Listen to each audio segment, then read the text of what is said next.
عورت کوشش ضرور کرتی ہے جو اچھی سمجھدار سنجیدہ متین خاندانی تربیت کے ماحول سے گزری ہوئی خواتین ہیں کہ وہ اپنے مزاج کو اپنی طبع کو اپنے شوہر کی رضا میں گم کر لیں، اور ایسی عورتیں ہی خوشگوار زندگی کا لطف اٹھا سکتی ہیں اور پھر اس کے اثرات اولادوں پر مرتب ہوتے ہیں۔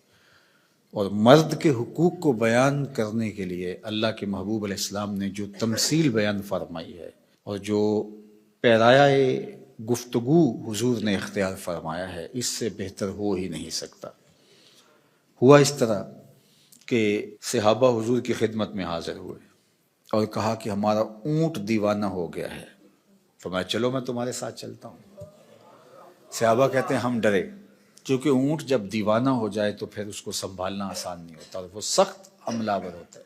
تو خیر حضور تشریف لے گئے، ہم بھی حضور کے ساتھ تھے۔ جو ہی دروازہ کھولا تو اونٹ دوسرے کنارے پر تھا، دوڑتا ہوا آیا۔ تو حضور کی زندگی کتنی قیمتی ہے، تو صحابہ کے سینوں میں دل تھر تھر کانپنے لگے، لرزہ بر اندام تھے کہ جانور ہے نقصان نہ پہنچا دے۔ تو کہتے ہیں وہ جب قریب آیا تو حضور کے قدموں میں سر رکھ دیا، اللہ اکبر، اور سجدہ ریز ہو گیا۔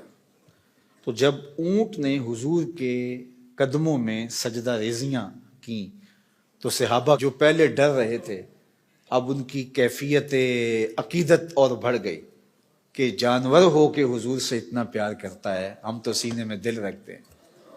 تو انہوں نے ایک جملہ کہا، نحن احق ان نسجد للنبی، حضور ہمارا جی بھی چاہتا ہے کہ ہم بھی آپ کو سجدہ کریں۔ یہ جانور ہو کے آپ کی معرفت رکھتا ہے، پاگل ہو کے آپ کو پہچانتا ہے، ہم تو سینے میں دھڑکتا ہوا دل رکھتے ہیں اور دل میں آپ کے پیار کی ایک کائنات آباد ہے، تو پھر ہماری پیشانیوں کے اندر بھی سجدے ٹپک رہے ہیں، ہم بھی آپ کو سجدہ کرنا چاہتے ہیں۔ تو آقا کریم نے فرمایا اگر میری شریعت میں سجدہ جائز ہوتا تو میں بیوی کو حکم دیتا کہ شوہر کو سجدہ کرے، لیکن کسی کے لیے سجدہ روا نہیں رکھا گیا۔ تو یہ حضور نے سجدے کی ممانعت کو بھی بیان کر دیا اور شوہر کے جو حق ہیں بیوی کے اوپر ان کو بھی بیان کر دیا۔ تو اس سے بہتر انداز گفتگو کا تکلم کا نہیں ہو سکتا جو اللہ نے اپنے محبوب کو عطا کیا۔ اسی لیے ایک دن میرے حضور علیہ السلام نے فرمایا انا افصح العرب، بات کرنے کا جو سلیقہ میں جانتا ہوں کوئی جانتا ہی نہیں ہے، گفتگو کا طریقہ جو میں جانتا ہوں وہ کوئی جانتا نہیں ہے۔ یعنی ایک جملے سے ان کی نفی بھی کی اور یہ بھی بتایا اگر جائز ہوتا تو شوہر کے لیے بیوی کو سجدے کا حکم دیتا۔ خاتون ہو جو اپنے شوہر کے حقوق کو پہچانے اور حضور کے اس فرمان کو سامنے رکھے تو گھر جنت کا ٹکڑا بن جائے گا۔ اور مرد کو حضور نے کیا نصیحت فرمائی؟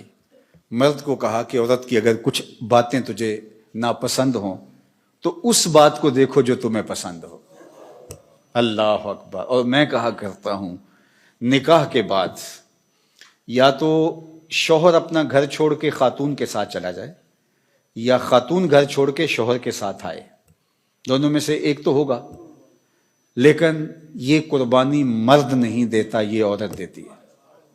اور گھر سے جو تعلق خاطر ہوتا ہے، قلبی لگاؤ ہوتا ہے، گھر کی چیزوں سے جو موانست ہوتی ہے، جو انسیت ہوتی ہے، جو لگاؤ ہوتا ہے، وہ مرد کی نسبت عورت کو کہیں زیادہ ہوتا ہے۔ گھر اس کے لیے ایک عقیدت گاہ ہوتا ہے، لیکن اس بسے ہوئے گھر کو، آسودہ گھر کو کون چھوڑتی ہے؟ خاتون۔ کس کے لیے چھوڑتی ہے؟ شوہر کے لیے۔ مرد صرف یہ ذہن میں بٹھا لے کہ میرے لیے اس نے جہان چھوڑ دیا تو اس کی بہت ساری غلطیوں سے وہ درگزر کرے گا۔